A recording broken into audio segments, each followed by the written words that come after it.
একজন সাগর দেখে এলে কেউ যদি জিজ্ঞাসা করে কেমন দেখলে, সে লোক মুখ হাঁ করে বলে, ওহ কী দেখলুম, কী হিল্লোল কল্লোল। ব্রহ্মের কথাও সেই রকম। বেদে আছে তিনি আনন্দস্বরূপ, সচ্চিদানন্দ। সুখদেবাদি এই ব্রহ্মসাগর তটে দাঁড়িয়ে দর্শন স্পর্শন করেছিলেন। একমতে আছে তারা এই সাগরে নামেন নাই, এই সাগরে নামলে আর ফিরবার জো নাই। সমাধিস্থ হলে ব্রহ্মজ্ঞান হয়, ব্রহ্মদর্শন হয়।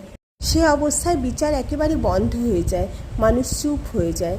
ব্রহ্ম কী বস্তু মুখে বলবার শক্তি থাকে না। লবণ পুত্তলিকা সমুদ্র মাপতে গেছিল, কত গভীর জল তাই খপর দেবে। খপর দেওয়া আর হলো না, যাই নামা অমনি গলে যাওয়া, কে আর খপর দিবে। একজন প্রশ্ন করিলেন, সমাধিস্থ ব্যক্তি যাহার ব্রহ্মজ্ঞান হয়েছে তিনি কি আর কথা কন না? শ্রীরামকৃষ্ণ বললেন, শঙ্করাচার্য লোকশিক্ষার জন্যে বিদ্যার আমি রেখেছিলেন। ব্রহ্মদর্শন হলে মানুষ চুপ হয়ে যায়, যতক্ষণ দর্শন না হয় ততক্ষণই বিচার। ঘি কাঁচা যতক্ষণ থাকে ততক্ষণই কলকলানি, পাকা ঘির কোনো শব্দ থাকে না। কিন্তু যখন পাকা ঘিয়ে আবার কাঁচা লুচি পড়ে তখন আর একবার ছ্যাক কলকল করে। যখন কাঁচা লুচিকে পাকা করে তখন আবার চুপ হয়ে যায়।